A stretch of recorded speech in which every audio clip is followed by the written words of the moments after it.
for where we are. We've really just been doing preliminary work so far. We've been looking at how it is that the words, the signs of a language, are constructed from sounds. And I started that process by teaching you, well, the International Phonetic Alphabet, which transcribes phones, single, isolated speech sounds, which when strung together make these words. And when I did that, I also tried to give you a description of what goes on in the head, in the oral tract, in the nose, and in the throat to create each of these sounds. And so, at this point, all we're doing is just acquiring a talent, a skill, namely using this alphabet, so that you and I may talk to each other about these sounds, about these words. You'll need to learn these sounds, and you'll need to also focus using them on what actually is said for words, rather than, for instance, how they're spelled or what you think they're made up of. And so, that's really just a skill that comes from doing this a lot.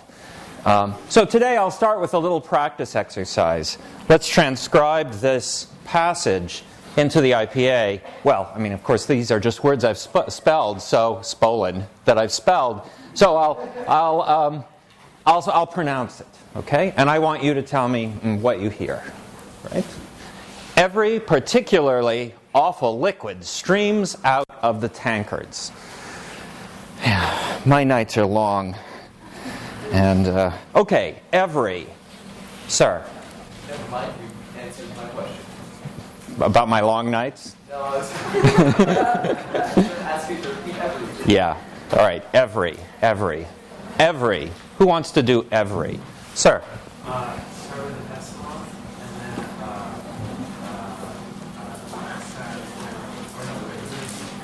and then upside down R, and then IJ. Like this. Okay? So let me pronounce what you've transcribed here. Every. Does that sound right? Every. It could be that I started this word with a little a glottal stop. And if so, then there should be here a glottal stop at the beginning. So very difficult to hear this, as we're not accustomed to paying attention that closely to what's said. So let me say this word in those two ways. So every, that's with a glottal stop. Every, that's without. Every, that's with a glottal stop. Every, that's without. Do you hear the difference? Very subtle. Very, very subtle. Sir? Did you say that we were going to start putting high central unrounded I with a slash when sounds in our code? Yeah. So also, it could be that what I said was every. In which case, there'd be an E here. So one is every, and the other is every. Okay? Very, very subtle difference. Every. We're in the ballpark. Second word. Particularly. Any volunteers? No? Ma'am. P.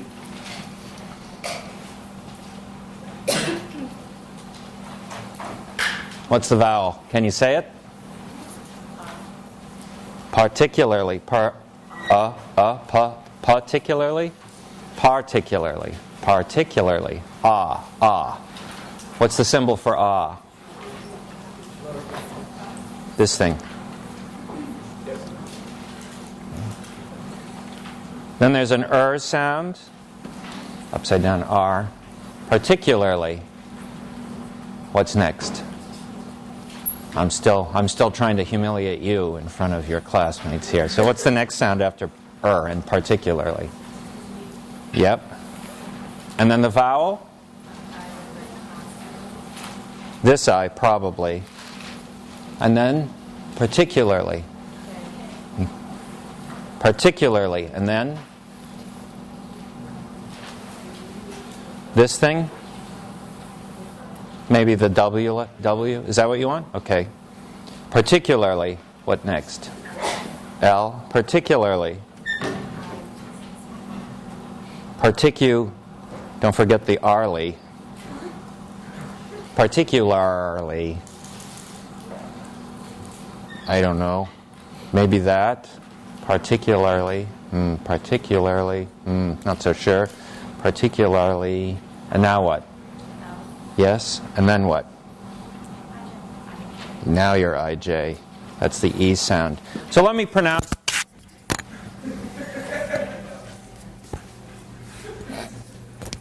Let me pronounce what's here. Particularly. Particularly. And what I'm saying is particularly. Can you hear the difference? Particularly. Particularly. There's a ya here. Particularly. So ku versus q. There's a ya there. Okay?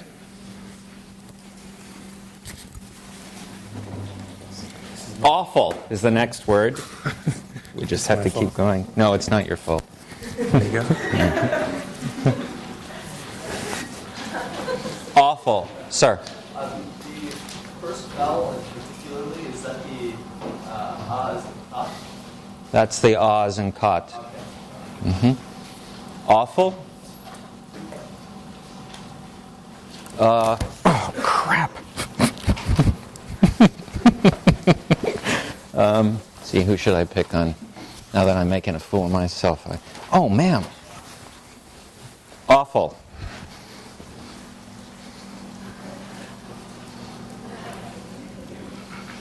What's the vowel? What's the sign for that?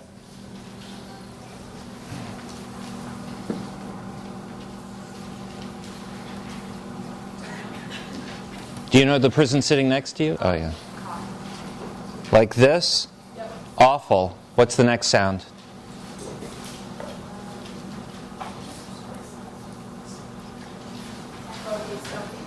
I'm sorry? Lowercase w? That would be awa.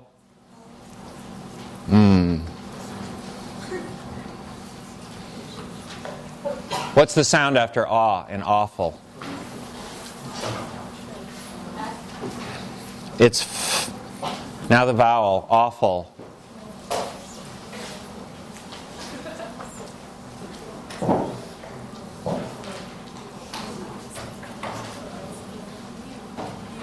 You, like this? The horseshoe. This, ooh. Put, awful. Maybe? And then the last sound? Oh. Awful, awful, awful, awful. I'm feeling weird about that vowel there. Awful. Sir? Yeah. I'd go the upside down V, like in kind of central. Maybe this one. Awful. Ma'am? Maybe a schwa. I think I wouldn't go for this. My ears tell me it's not that vowel. As you may be able to guess in a short while, I'm a very old man. And very old men lose their hearing. Eh? I cannot hear the difference between these two vowels. So I can't decide between them. In general, I'll tell you a secret. Since I cannot hear the difference between these two vowels, you won't be missing points for failing to do that either. Okay. There was a hand. Ma'am. Where would you like to put the question mark one? After the F? So like this? Oops. This symbol here? Yeah. This symbol is not a symbol for a vowel. No. It is the symbol for the sound that comes before the vowel in the word uh-oh. It is the symbol for the sound at the beginning of uh-oh. Okay? So, if I were to put that symbol here, I'd have awful, awful, awful. Not what I'm saying. Okay? Sir? I would do the glottal stop before the A. Maybe here. That's possible. Awful. Starts with a glottal stop. Awful. Doesn't start with a glottal stop. Okay. Liquid. Liquid. Ma'am. L. Mm-hmm. I. Full capital. Okay. W. Capital I. Liquid. Looks good to me. Liquid. Ma'am. I have a question about awful. What if you pronounce it awful? If you pronounce it awful, then you're pronouncing, what is that? What is that symbol? Upside down C. Is that still correct? Like if we... Not only is it still correct, it is newly correct. Because you and I say this word differently, so we shouldn't have the same symbol, right? I mean, it's a different sound starting that word. Ma'am. So if we do pronounce things differently, it would still be correct if we pronounce it a different way than you do? It's absolutely fine to pronounce things differently than I do. Absolutely, yeah. And when you pronounce things, and that's what this IPA is all about. What you're telling me is how you say it, or how you hear it. I won't know otherwise. So it should be different than how I would say it. Liquid. Next word. Streams. Streams. Streams. Is that a hand? Yeah. Mm-hmm. R. I. J. and Here's what this is. Streams. Here's what I said. Streams. Somehow I feel the arms are helpful. It's very unclear to me how. So I'll try it again. Here's what you have. Streams. And here's what I'm saying. Streams. The second sound for me is cha. And the second sound for you is ta. Slight difference, but it's there. Out. Out. Ma'am. What did I do? That's this symbol, which is the cha sound. Mm-hmm. Out. Out. Mm-hmm. Glottal stop. Probably, yeah. AU, like blouse, and then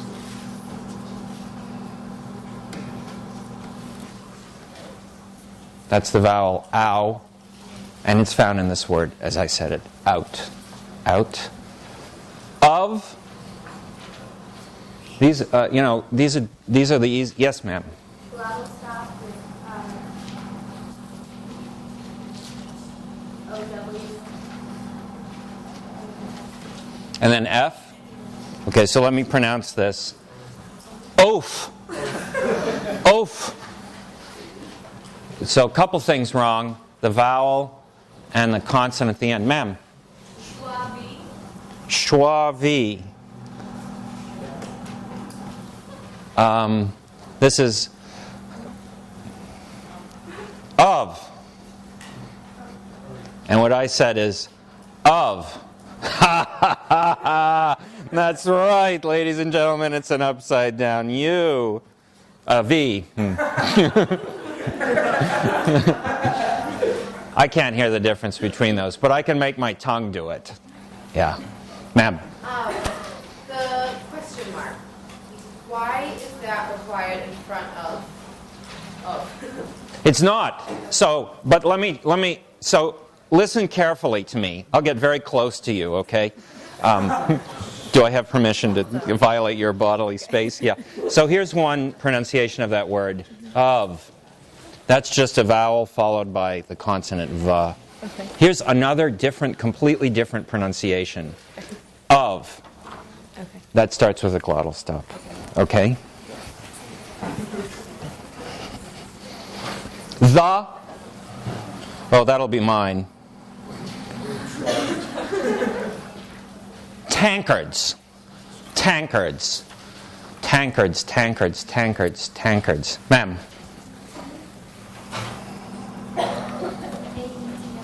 A-E together. N-K. Schwa. R. D. What was the last one? Z. Let me pronounce this. Tankards. Tankards. So what's wrong? The A is fine, but this is nga, not na. And nga is transcribed that way, with an angma, an N with a tail. Tankards, not tankards. Okay? And we might argue about this vowel. It might be this. It might be this. I can't tell you because, well, I'm an old man with deaf ears. But one of these vowels, I think. Okay? Sir? As opposed to the A, D, I have an E capital I. So This is the vowel A. So let me see if I can manage to say it with an A. Tankards. And let me see if I can manage to say it with that other vowel. Tankards. Tankards. Tankards. Pretty darn close, isn't it? So both are good candidates. There's a difference. Good luck in hearing it. Okay, so a little warm-up practice. You can see it's not so easy because actually it's very hard to hear accurately. And it takes years of training. Can we get this going? And you don't have years of training. Actually, you're done with your training. So, you know, I'm not going to require absolute fidelity, accuracy in transcription. Lots of times it's going to be hard to hear the differences in vowels, the presence of glottal stops, the fine differences between, between voicing and voiceless. I want you just simply to do the best you can. That will be enough for this class. Okay? Any questions about this? All right. Well, so we've been focusing then on the physiology behind making these speech sounds. And you've learned now this alphabet for recording, for graphically recording what it is you hear and guess from your hearing that has been made, these sounds. And I thought today what I would show you is something about, not about how these sounds correspond to events in our mouths, but how these sounds correspond to events in the air afterwards, the sounds themselves that are produced by these gestures in your face. This belongs to the branch of phonetics, the study of speech sounds, that's called acoustic phonetics. It is actually part of psychology, I guess, and physics, psychophysics, sometimes called. And so to start this process, we have to learn a little bit about the physical event that is a sound created by these gestures in our face. When you make a speech sound, you blow air through the glottis, the vocal folds, and that air goes into your mouth and your nose if the velum is lowered, and there's a vibration. That vibration is your whole head ringing. Okay? Your ringing head creates sound, a disturbance in the air. Your ears pick up that disturbance and do something that's really, truly remarkable. They compute what it is that you did in your face to make that sound. And that's how your ears recover these phones, these speech sounds.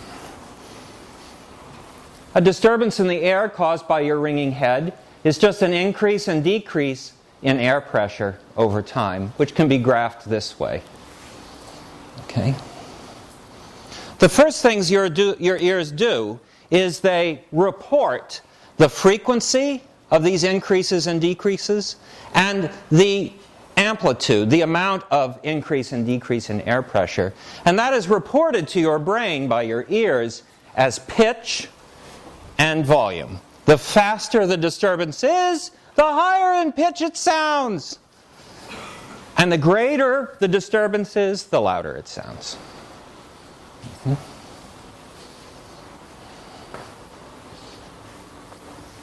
If you look at this, it's a graph of a disturbance in the air where the increases and decreases in air pressure are smooth, are regular. They go monotonically up to some point, and then monotonically down to some point, and then return. A real disturbance in the air is a little less regular in this regard. So here, for instance, is a graph of, well, something close to the sound I believe. There's an increase in air pressure, a decrease in air pressure, just like the wave I showed you a moment ago, and then another increase, which is only partial, a decrease, and then we start over. You see? It's a bit rougher, this ride. Okay. What your ears perceive as differences in speech sounds is the course of this increase and decrease in air pressure. It's the irregularity in the increase and decrease in air pressure. That's what's reported as the sound itself. The difference between E and A is coded in that. Right?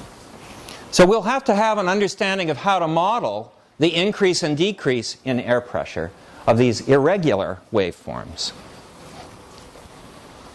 Here's a way of doing that. You can think of the increase and decrease in air pressure that is a wave as a sum of increases and decreases in air pressure, where the increases and decreases are regular, are sinusoidal. So, for instance, this waveform, the shape it takes itself, can be thought of as adding these two more regular ones together. These two disturbances in air pressure have different frequencies. This one is going up and down a bit slower. There's fewer of these over the course of time than this one. And they have a different amplitude. The increase and decrease in air pressure of the second one is greater than the first. If you were to take each of these component waveforms and sum their effect on air pressure at each moment in time, you'd get the one I showed you at the beginning. Okay? So here's the waveform I showed you at the beginning in blue. And for each moment in time, you can think of the air pressure as being a sum of these two other, the ones in red, two other disturbances. So here we've got an increase in air pressure of 1, whatever the measure is here, for the blue line. And this can be thought of as an increase in air pressure here minus the decrease in air pressure this other waveform gives us. Doesn't look quite right somehow, but never mind. Okay. Do you see the principle involved here? Yeah. Okay. So when we're modeling how air pressure varies over time, you can think of it as a sum of a series of smooth waveforms, each of them making their contribution to the air pressure, either increasing it or decreasing it at a particular moment in time. Here's another graph of the same thing. So here's the waveform that we're modeling, the one in black. And the particular air pressure state that this waveform is in at any moment of time is a sum of these other smoother waveforms, the one in red, the one in moss green, and the other one in blue. Okay? So like for instance, this point is the sum of the contribution made by the red, the green, and the blue at that particular moment in time. Okay? Same thing. We call these component waveforms, which when added give you a model of the waveform that you're looking at, that you're trying to characterize, that waveform's spectrum. Okay? It's the component, simple waveforms that go into making up the more complex one. And one way we graphically represent a spectrum for some complex waveform is with a bar graph like this. On the bottom, the x-axis is measured the frequency, the rate at which some waveform is vibrating. cycles per second in this case. And along the y-axis is measured the amplitude, the size of the disturbance, in this case measured in decibels, which is a measure of, it's a perceptual measure. So this red bar here corresponds to the red waveform here. It's a waveform that's vibrating at 100 cycles per second, and its amplitude is at 30 decibels. Okay. This blue bar corresponds to the blue waveform that makes its contribution here. It's vibrating faster at 200 cycles per second, but its amplitude is lower, 10 decibels. It's a quieter contributor. And finally, the green bar corresponds to this very fast vibration. It's vibrating at 300 cycles per second, and its amplitude is about 25 decibels. Okay? Okay? So all I'm doing here is showing you that this way of breaking out the waveforms that make up a more complex one can be graphically represented this way. All right. Okay? It's this that your ears are looking for.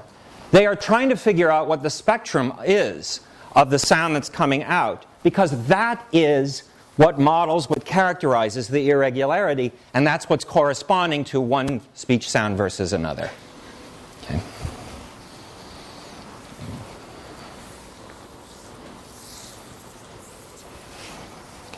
All right, so that's point one. That's step one. Step two is this. We have to kind of think about what goes on when you make a sound. So as I said, you make a sound by throwing air through the glottis, the vocal cords, and then that comes into your head, and your head rings. Okay. So let's concentrate on voiced sounds for a moment. So these are going to be sounds in which the vocal cords are closed, and as you blow air through them, they vibrate like this. So there's going to be one vibration that is a component of the ringing of your whole head that corresponds to the vocal folds vibrating. Okay. The rate at which they vibrate is going to be the thing you hear as pitch. With each one of these vibrations, a little puff of air comes out, and that little puff of air acts like a hammer on your head. Okay? And with each hammer blow, your head rings. As it rings, it will also make a vibration. That vibration's characteristic depends on the shape that your head is in, and in particular, what shape your oral tract is in. All right? So there's two big components into this vibration. There's the vibrating vocal folds, and then there's the vibrating head responding to the vibration at your vocal folds. Okay? Your vocal folds are making the most noise. Their vibration has the highest amplitude. You're going to hear as pitch the sound coming out of your head in a way that corresponds to the rate at which your vocal folds vibrate. But what your ears need to hear is the head vibrating. Because what your ears need to figure out is, what shape is your face in? What sound are you making? So here's a way of kind of thinking about what your ears do. First, let's look at the vibration that's coming out of your glottis. Okay?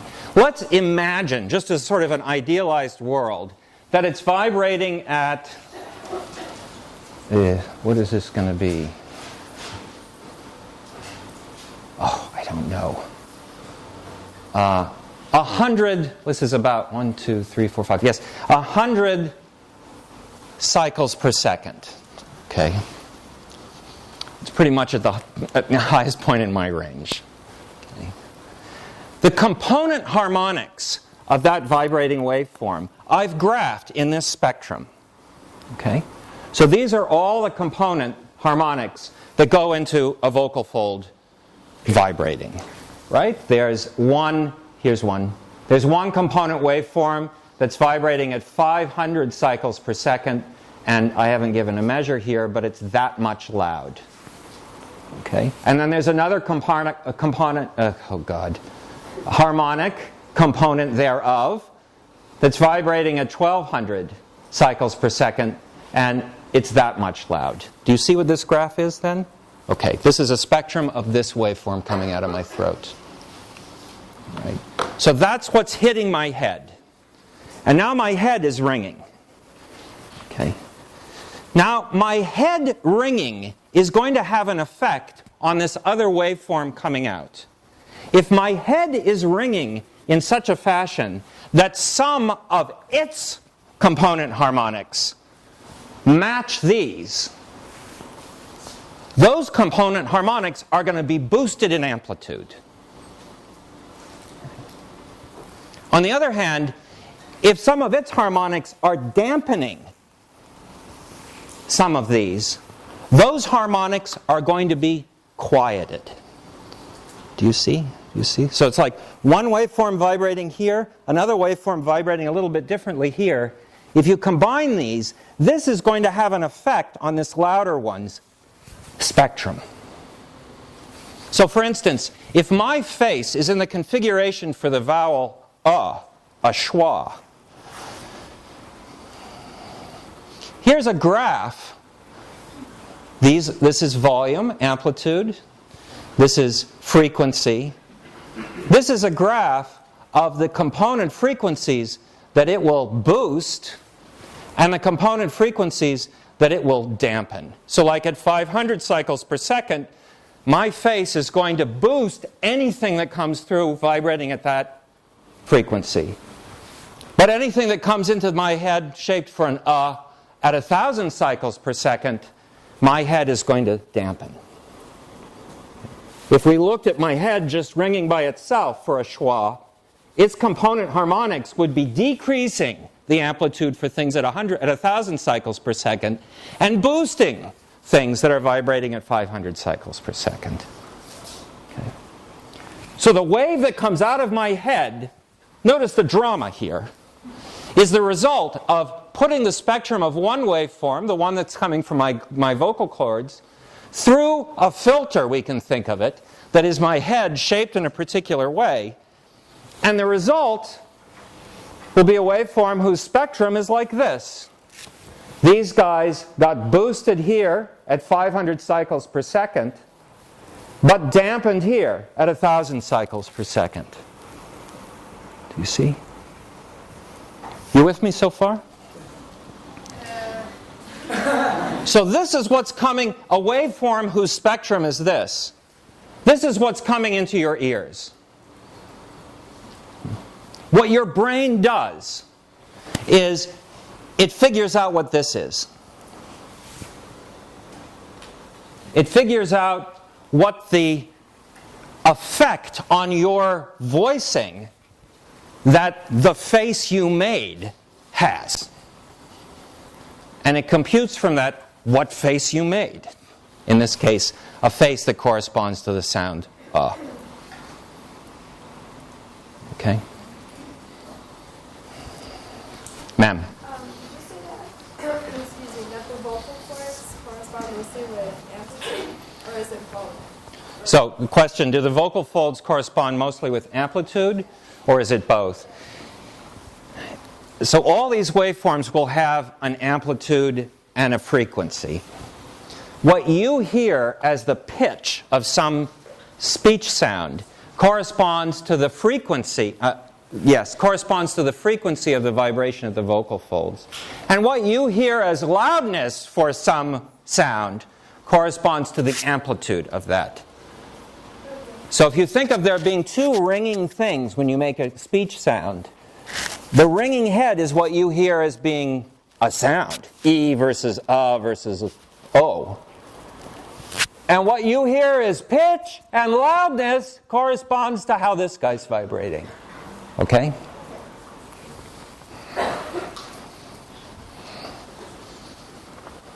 Good. Okay, so that's a picture of what's going on with your ears and your brain.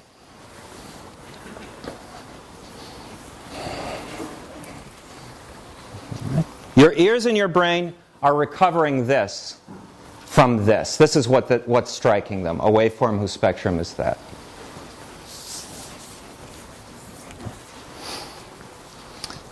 In the 50s, they developed a machinery at Bell Labs that do roughly what our ears do.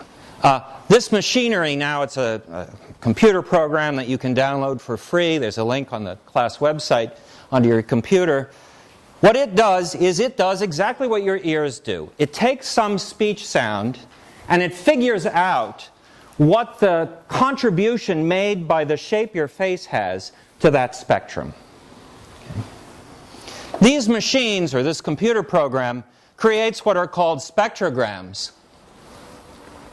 They graphically represent what the spectrum of your head's contribution to the sound being made is at each moment in time. Okay. So let me show you what a spectrogram, how it represents that information. A spectrogram is a graph.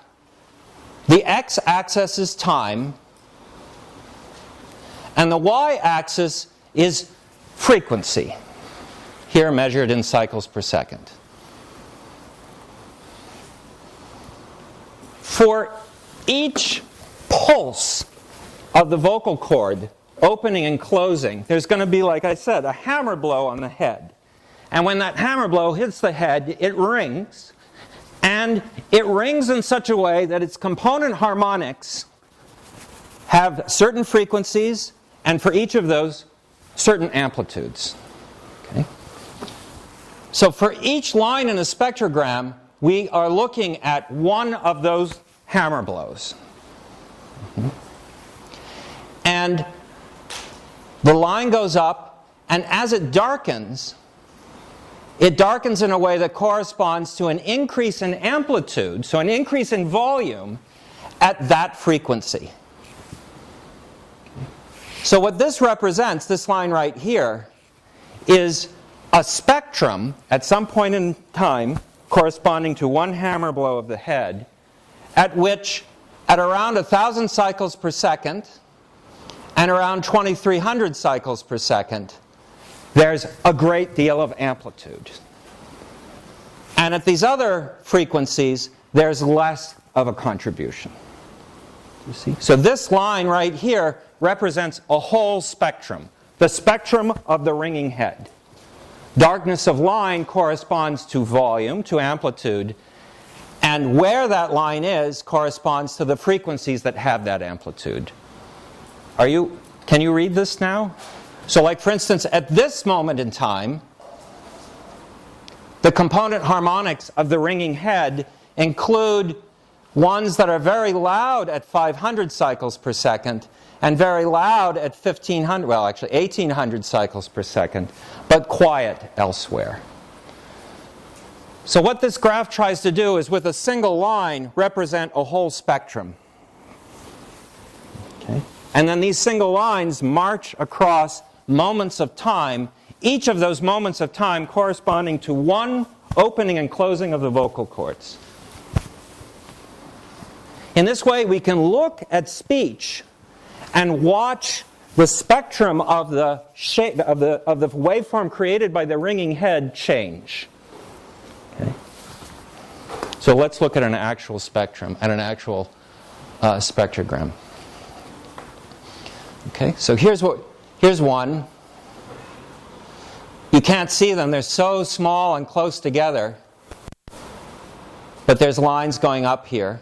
And you can see that they are very light in some places. There's almost no energy or amplitude at these frequencies, around 1,300 cycles per second.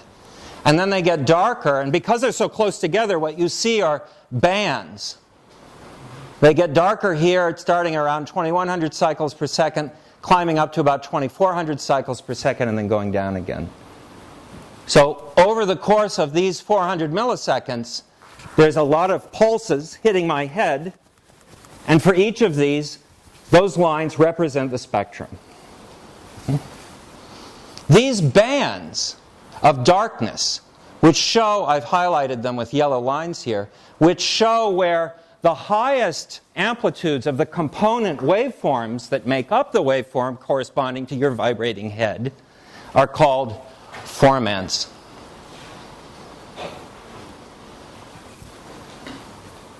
What you are seeing here in each of these spectrograms are the following vowels: E, I, A, A, O,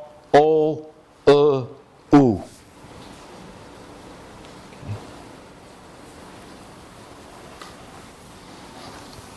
And if you look at these, what you'll see is, you see there's a lot of energy in the component harmonics for the sound E right around here at 2,000 cycles per second and a bit above. And then there isn't energy there. Well, there's energy here. The component harmonics that make up the vowel I include ones where there's a lot of energy, that is high amplitude, here around 1,800 cycles per second. Here again about the same for A little bit lower for a little bit lower still for a lot lower, around 1,200 cycles per second for about the same for o, u. This is u. So one thing I want to point out is just that the harmonics that go into making up the waveform that corresponds to your head vibrating for each of these vowels is at has amplitudes at different frequencies across the vowels. That's what your ears hear as the difference in these vowels. Okay. If I say these vowels without voicing, I will remove that component to this sound that you hear as pitch. And then what you will hear as pitch is the loudest thing in each of these harmonics.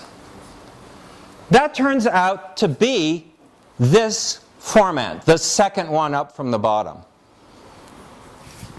So listen very carefully as I'll whisper these vowels, okay? And listen and pay attention to the pitch of the vowels.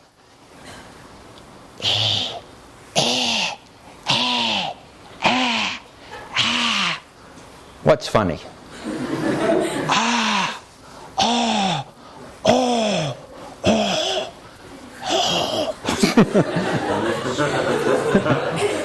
Let me try it again, okay?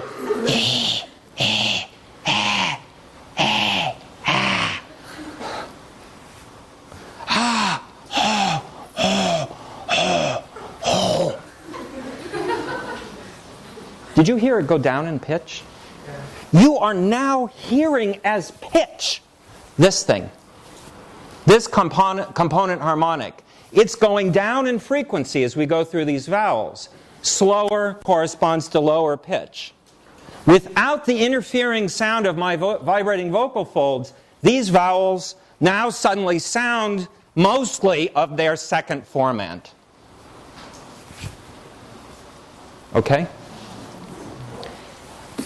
It's a miracle that you can hear vowels at all, because this is what your ears do, believe it or not. They sit there, they do a Fourier transformation online very, very fast, breaking out the harmonics of the sound that hits them, figuring out which of those are from this, which of those are from this, and then they deduce where your tongue is.